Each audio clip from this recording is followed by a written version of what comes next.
Conakry, 8 juillet 2015. Au sommaire de cette édition, signature de mémorandum d'entente entre la Guinée et les Pays-Bas ce matin à la primature. Les deux parties comptent développer les échanges commerciaux et les investissements.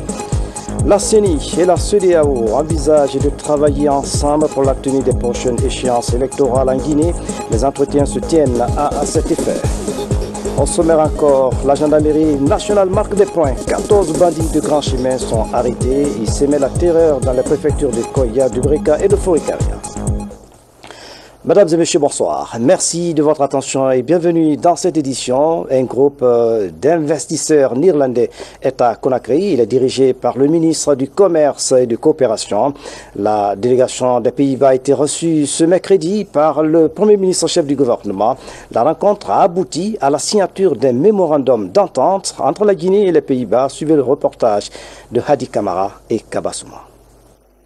Ce mercredi, une importante étape a été franchie dans l'axe de coopération entre la Guinée et le Royaume des Pays-Bas à travers la signature d'un mémorandum d'entente. C'est un acte majeur qui va ouvrir des perspectives de coopération plus grandes.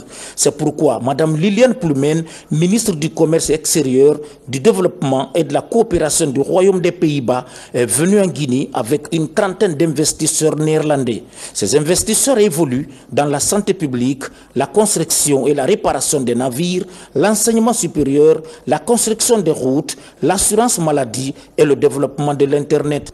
Madame la ministre, la Guinée est un pays au potentiel économique immense, mais sous-exploité, pour ne pas dire tout simplement inexploité.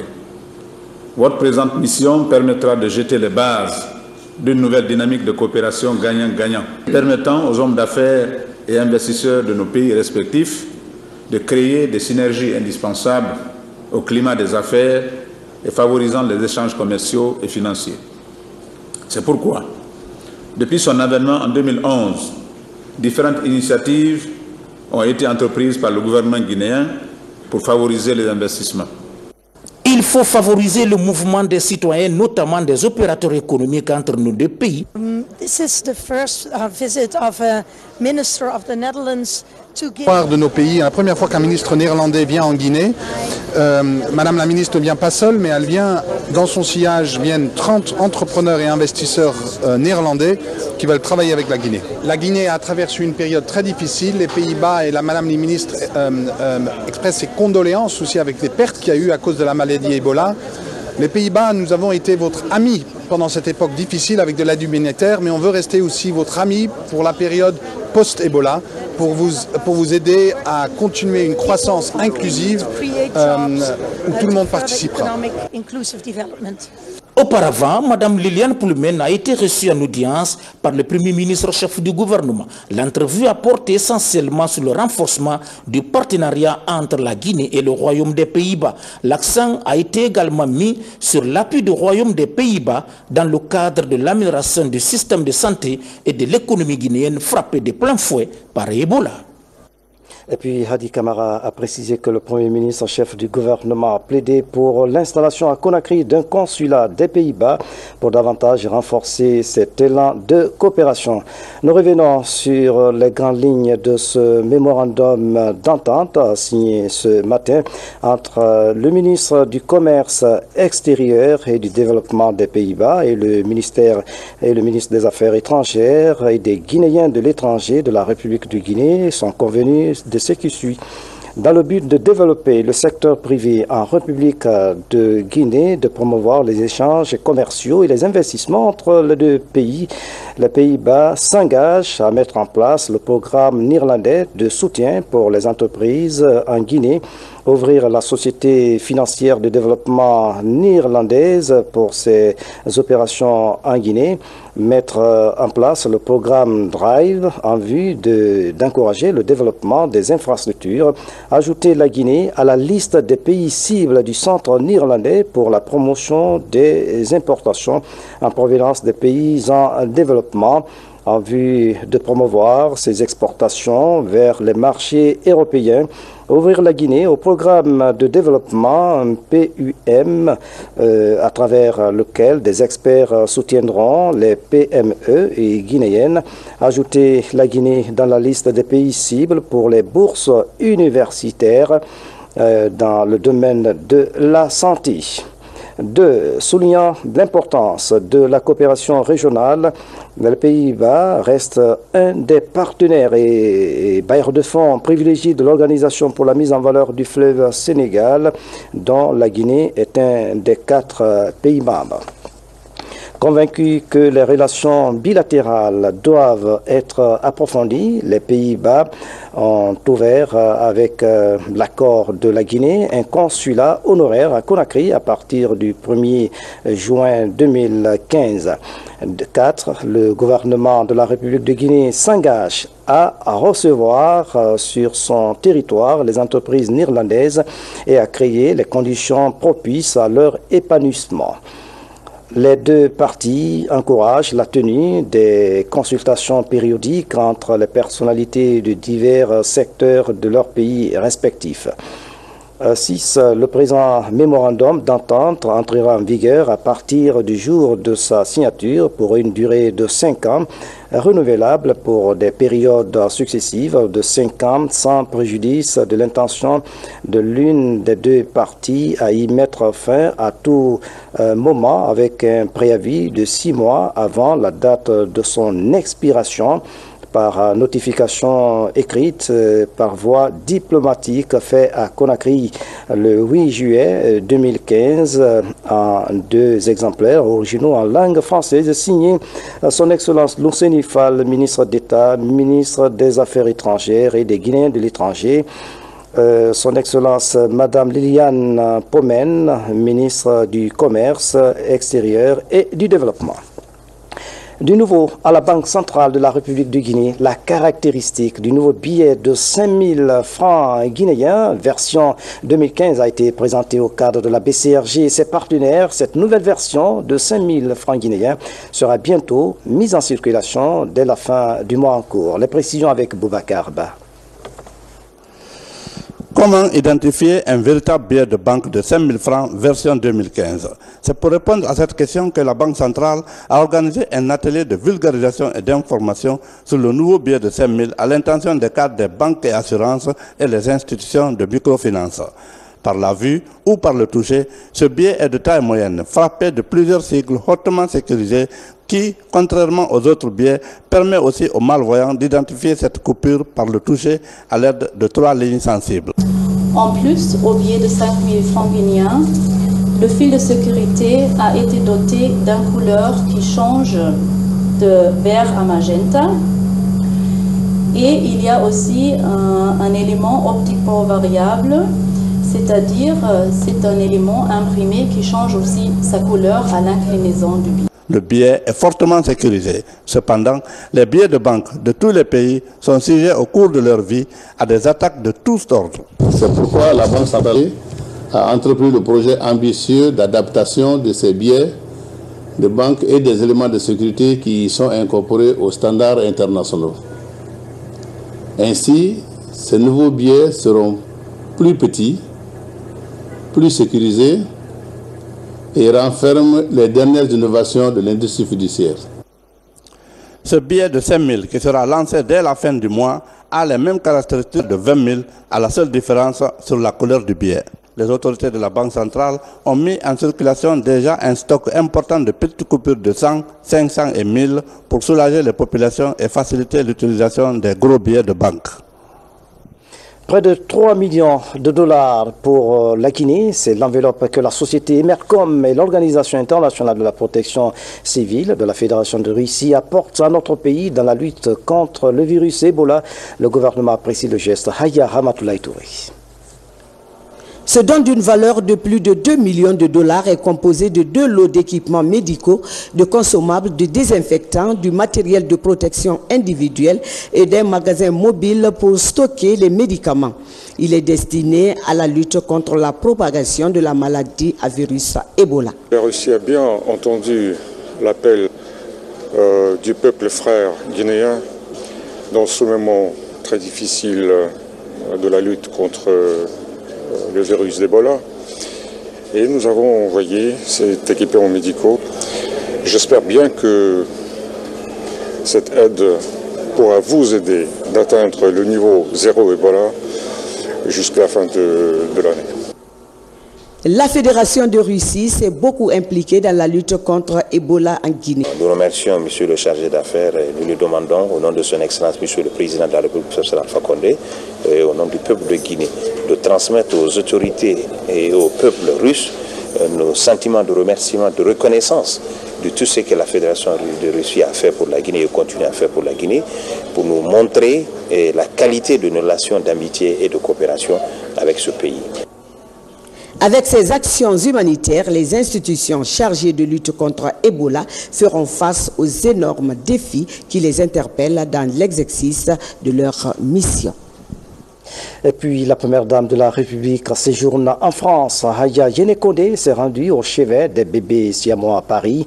Les frères Boubacar et Hassan Bari se portent bien. On se rappelle que l'opération a été possible grâce à l'implication de l'association Chaîne de l'Espoir et la fondation Prosmi. Nous y reviendrons.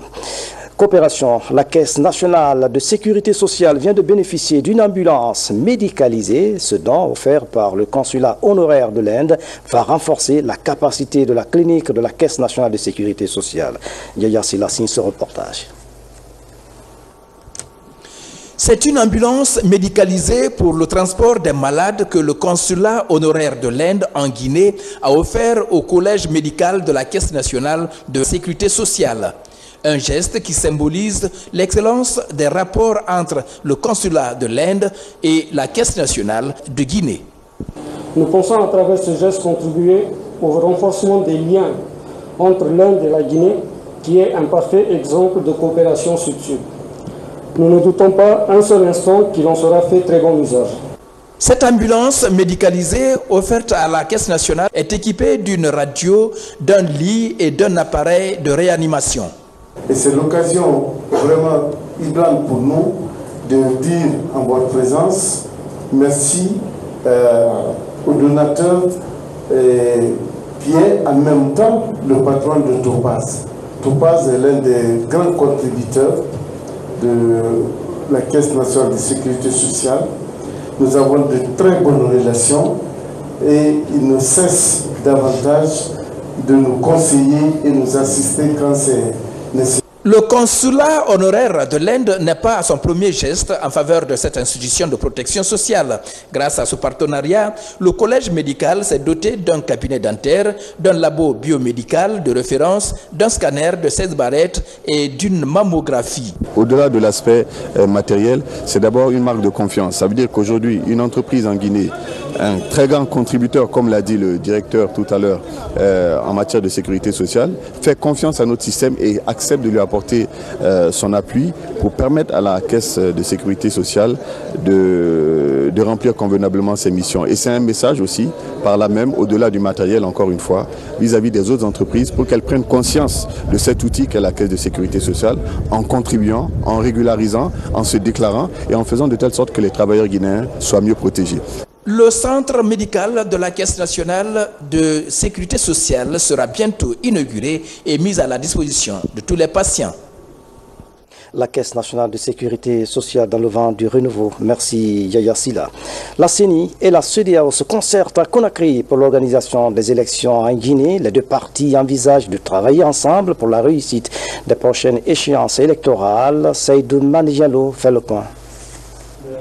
Les représentants des pays membres de la CEDEAO s'intéressent à l'organisation des futures élections. Ce mercredi, ils ont eu un échange avec une délégation de la CENI.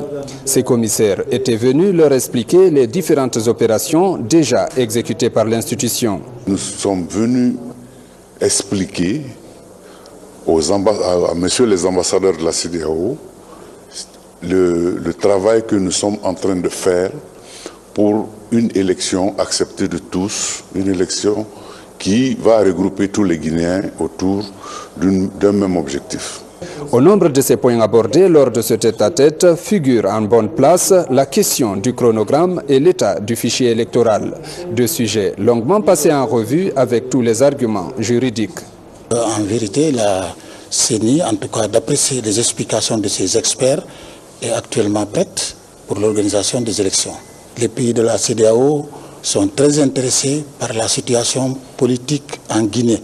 Nous formons un cordon ombilical, donc Notre devoir, c'est de nous intéresser à la situation en Guinée et de donner notre contribution sur tous les plans. Par cette démarche, la CENI compte fournir d'amples informations aux différents acteurs et partenaires du processus. Ceci pour rassurer davantage les uns et les autres sur la transparence de ces activités. La Guinée aura bientôt une politique nationale de protection civile. Le document est en élaboration. Il est initié par le ministère de l'Action sociale avec l'appui de la Banque mondiale et de l'UNICEF. Mohamed de Camara. Cette rencontre d'élaboration de la politique nationale de protection sociale vise notamment à lutter contre la pauvreté, l'accès des citoyens aux services de santé. Une quarantaine de participants venus des départements ministériels, des directions nationales et régionales du ministère de l'Action sociale, du système des Nations Unies vont pendant 3 jours clarifier la notion de protection sociale et procéder au ciblage des couches les plus vulnérables. Le présent atelier qui nous réunit aujourd'hui a pour objet l'établissement d'une compréhension commune des concepts clés de la protection sociale et des filets sociaux. Pour atteindre cet objectif ambitieux, mais réalisable, à raison de ses immenses potentialités et richesses naturelles, la Guinée peut protéger ses populations les plus fragiles et assurer une solidarité active entre ses composantes à travers une politique sociale plus inclusive et moins informelle. Des experts internationaux, appuyés par leurs homologues guinéens, produiront une feuille de route qui balise tout le processus jusqu'à l'élaboration d'un document final qui prend en compte la lutte contre la pauvreté sous toutes ses formes. Au-delà donc de l'appui que nous apportons à travers le projet Filets sociaux, nous nous engageons à appuyer également la préparation de cette stratégie nationale, de cette politique nationale de protection sociale. Depuis quelques années, la Guinée envisage de mettre en place un système de protection sociale efficace et cohérent pour tous. Cette initiative trouve son fondement dans la réalisation et la promotion du droit à la sécurité sociale inscrite dans la Constitution guinéenne ainsi que dans la Déclaration universelle des droits de l'homme et les différents autres instruments internationaux. La Guinée figure parmi les 189 pays qui ont souscrit à atteindre les objectifs du millénaire pour le développement. Un objectif que l'État guinéen compte atteindre à travers des stratégies nationales de réduction de la pauvreté. L'autre temps fort de cette édition, 14 présumés bandits viennent de tomber dans les mailles de la gendarmerie nationale. Ils opéraient dans les localités de Koya, de Dubreka et de Fourekaria. Selon les informations, ce sont eux qui ont attaqué le député Baïdi Haribo dans un hôtel de la place. Le haut commandant de la gendarmerie nationale, général Ibrahima Baldé, et son équipe semblent déterminés à mettre hors d'état de nuire les malfrats. Un reportage signé de sergent Sikou Kamano, correspondant de la presse militaire. Ils étaient recherchés, ils sont enfin arrêtés. Après 2 semaines de cavale, Emmanuel Beyavogui et 13 autres présumés bandits viennent de tomber dans les filets de la gendarmerie nationale. Une opération des brigades de recherche de Koya et de Dubreka en synergie avec l'escadron de gendarmerie mobile d'intervention. Cette synergie nous a permis d'interpeller 10 présumés bandits en flagrant délit de vol à main armée, plus 4 autres pour nécessité d'enquête. Matériel saisi, 3 PMK plus 111 munitions, 3 pistolets, 1,60 000 francs billets en coupure de 20 000. 2 voitures de marque Renault qui les servaient pour les différentes opérations. Une voiture Land Cruiser immatriculée RC 6816X et plusieurs objets. Depuis plusieurs mois, ce groupe sème la terreur dans les localités de Fourekaria, de Koya et de Dubreka. Il comptabilise près de 20 opérations à main armée et le chef de bande reconnaît les faits. Parce que j'ai participé avec ça, c'est le 2e mois que nous sommes dedans, avec Apaka. Le premier jour, il m'a envoyé dans quelque part là où il y a le téléphone, vous comprenez. Il m'a envoyé, à ce temps-là, je ne connaissais pas, il y avait un sac à dos qui était derrière lui. il y avait, je ne connaissais pas s'il y avait âme dedans. C'était ma première fois pour aller. Elle m'a envoyé ça à Soumaya ici. Après Soumaya, Anta, il rentre avec les jambes devant moi. Pour l'heure, la gendarmerie continue les investigations et les présumés auteurs sont déférés à la justice de paix de Koya. Un dossier à suivre, des vivres et des kits d'assainissement pour les pensionnaires de la Cité de Solidarité et de la Grande Mosquée Faïsal de Conakry. C'est un geste de la Fondation Elhadji Yeriba Yabi pour la paix et l'assistance sociale. Ce don vise à soulager les démunis en ce mois de Ramadan. Reportage, Mamadi Gassama. En ce mois saint de Ramadan, la Fondation Elhadji Yeriba Yabi pour la paix et l'assistance sociale multiplie ses actes de charité en faveur des démunis. Cette remise de vivres à la Cité de Solidarité traduit l'attention de la Fondation aux pensionnaires de cette cité. Il était venu nous assister pendant le mois saint du Ramadan. Aujourd'hui encore, il est venu. J'appelle les opérateurs économiques nantis d'emboîter le pas.